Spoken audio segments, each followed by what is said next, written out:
This is Ryan Smeltz and the Afterbrews show. Thanks so much for watching or listening wherever you are taking in our content. Please be sure to like and subscribe so that other people can learn about the show as well. We're sponsored in part by Trek CBD, and tonight I have the pleasure of speaking with Jesi with Howling Moon Pet Care and Remy with Howling Moon Pet Care. Late night party thought when the night gets lonely.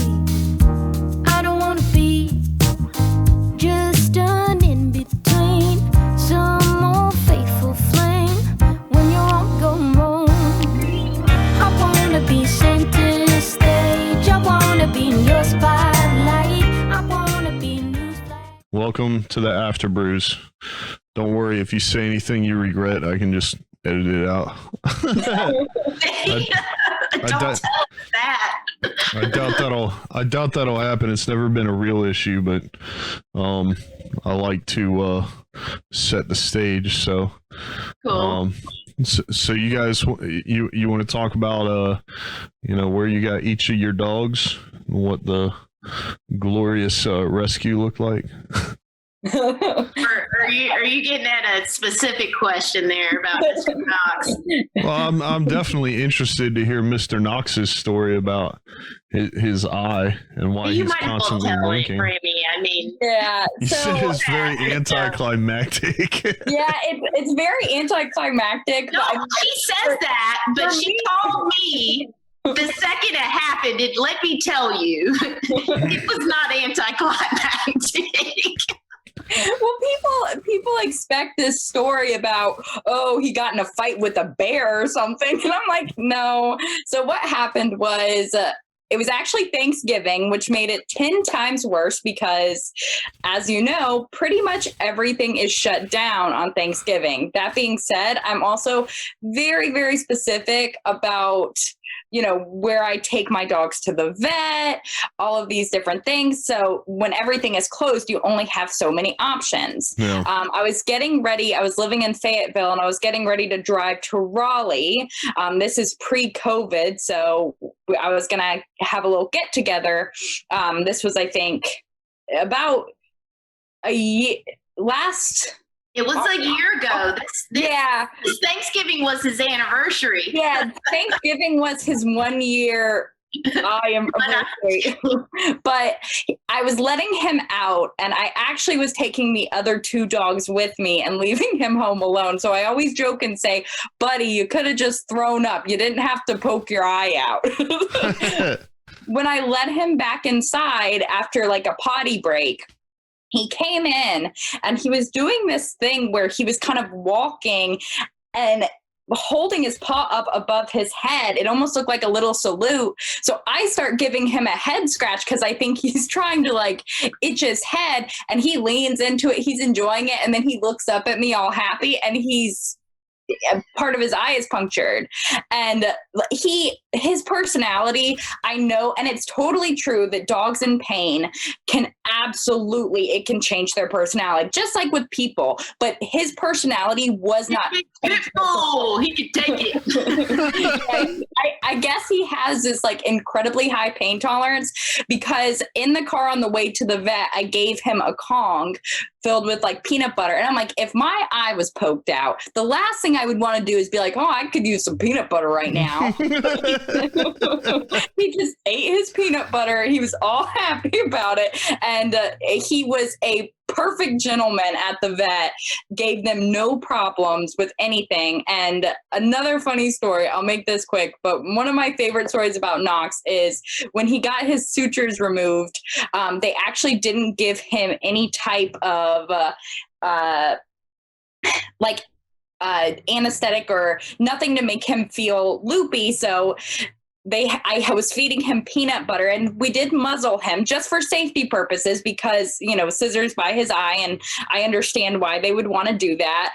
But as they were going to put the muzzle on, he leaned back and let out the biggest fart. And all the vet techs were just dying laughing. And I was like, I swear it wasn't me.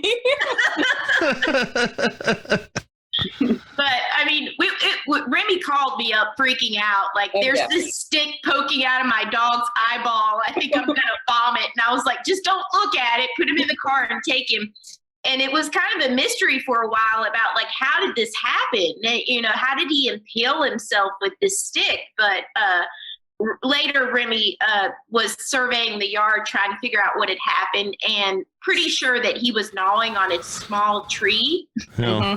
And somehow impaled himself with a branch from the tree. Oh my goodness! But he handled it like a champ in true pit bull fashion.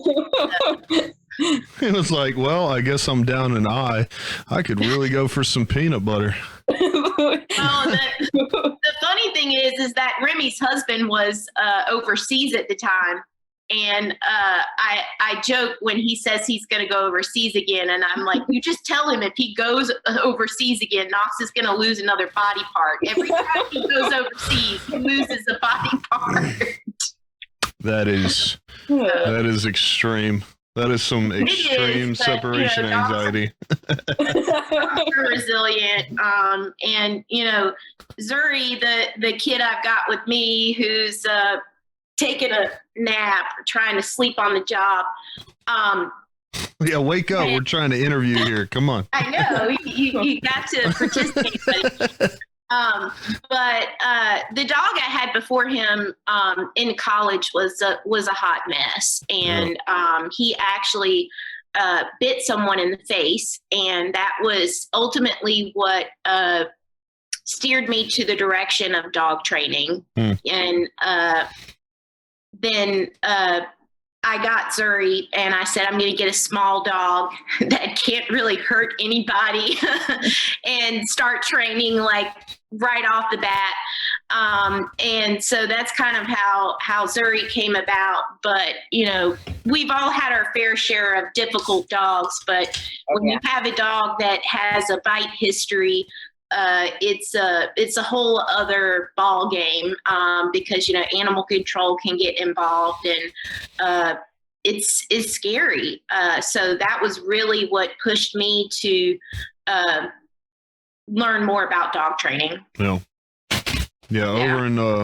Over in Germany, I was a desk sergeant, and if we had a police report involving a dog bite, then I'm pretty sure a police report and dog bite equaled getting the dog put down, because they were a little bit more strict. I think it was a combination of army regulation and rules of the economy, of the German economy. So and in part probably the SOFA agreement as well, but that's kind of sad. So it is. It's sad, but you know, it's a reality. And as dog trainers, sometimes we have to deal with those situations. And I think that having experienced it myself gives me a whole other sense of compassion towards people that are going through that. And it's hard because these dogs are not always just horrible dogs 24/7. Sometimes they're great dogs, but in certain situations, they can be dangerous. Yeah. I feel like Zuri kind of looks like a long-haired nugget.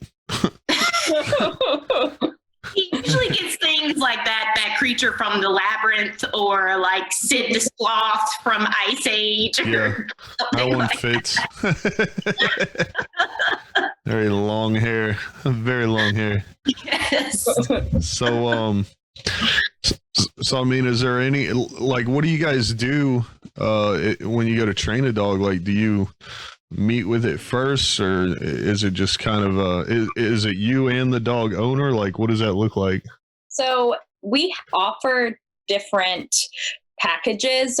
What we start off with is a consultation. So what that allows us to do is get an idea of what this dog's goals are and what package would work best. So we do also offer We Train, which is where we come into the house. Sometimes people are working upstairs, other times they're not home. And it's kind of like a dog sitter plus training.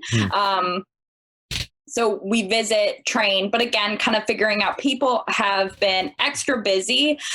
I feel like lately. So it's a great way to kind of give your dog a break during the day, but also work on behaviors that they might need a little bit of guidance with. We also offer private training, but I do think regardless of what type of training we're doing, communication between us as the trainers and the owner is vital.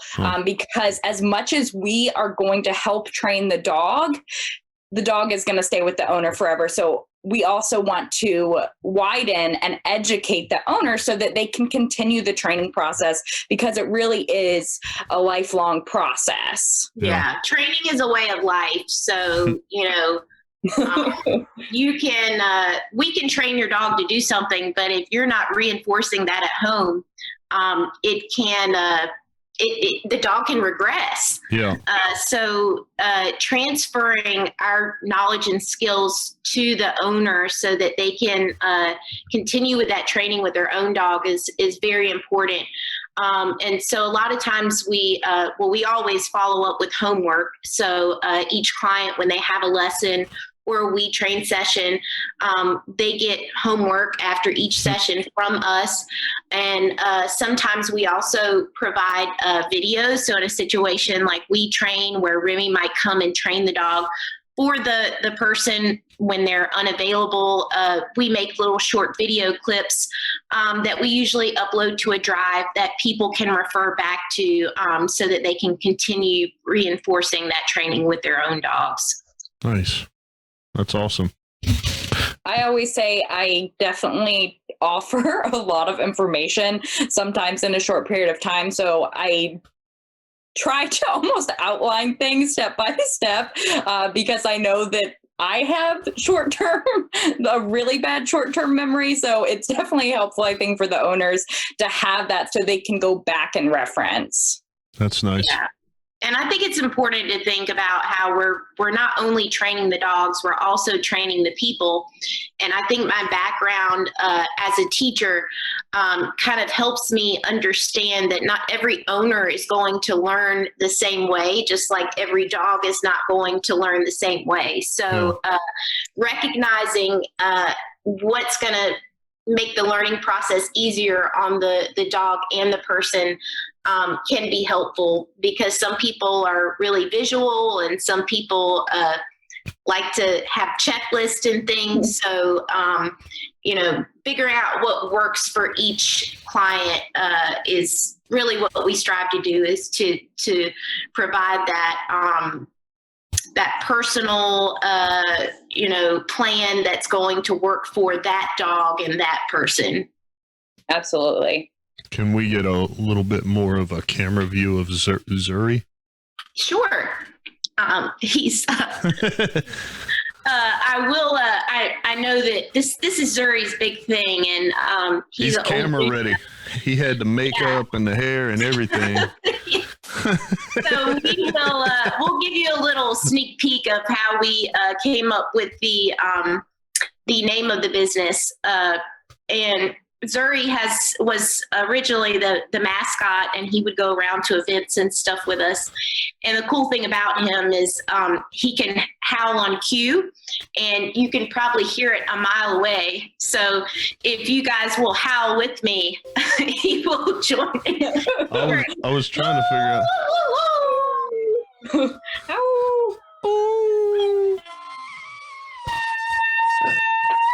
Oh man.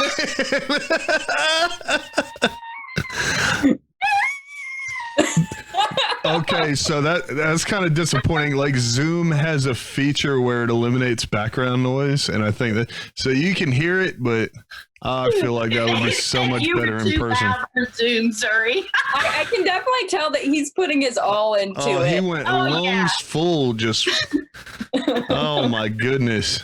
So he's a choir dog. He's a choir singer. He's not a solo artist. He used to be a therapy dog, and we used to do a lot of visits with kids and the elderly. And I would always preface that trick with, "You're going to see us on American Idol one day," but that never happened. Well, maybe he just needs to practice a little more. I don't know. You gotta hit that note just right. I feel like your services, you could charge whatever you want if you could teach my dog to do stuff like that on cue. The only thing above that would be if you could teach him how to speak English. That's it. That's a hard one. Although there are these. Remy, can you elaborate a little bit more on the button? So, yeah, I've seen that too. I haven't tried it with my own personal dogs, but I guess they have these buttons, and maybe one of them says they're about this big. You know that button that you would smack and it says like, that was easy. Yeah. It reminds me of that. But they say different things like go outside, walk, potty. And so you teach your dog what each means to associate it, and they utilize that to communicate. But I feel like if my dogs knew that, they would be like, snack, walk, constantly. They'd be like, snack, walk, play, cuddle. It's like all the buttons mean something good. So they're like, I want to go for a walk, I want to play, I want to go for a walk, I want to play, I want to treat, I want to nap, I want to walk. I saw one thing on Facebook though, it was really funny. The dog hit a button that was like help, and then it hit another button that was like, who is this? And looked in the mirror. So that's like the closest we can get to dogs speaking English. We're getting there. It was like an internal crisis. So like, who is this? Oh my. That was quite funny. Yeah, and Nugget has that same one. He doesn't need English for that. He looks in the mirror and he's like, no. Yeah. There was only one dog here. It was me. Who are you? Oh, that's funny. Yeah, that's awesome. It's definitely a foreign concept for dogs. Yeah. Well, I really appreciate you guys coming on. Thanks so much. Yeah, it's been great fun. This is Ryan Smeltz and the Afterbrews show. Thanks so much for watching or listening wherever you are taking in our content. Please be sure to like and subscribe so that other people can learn about the show as well. We're sponsored in part by Trek CBD. And tonight I have the pleasure of speaking with Jesi with Howling Moon Pet Care.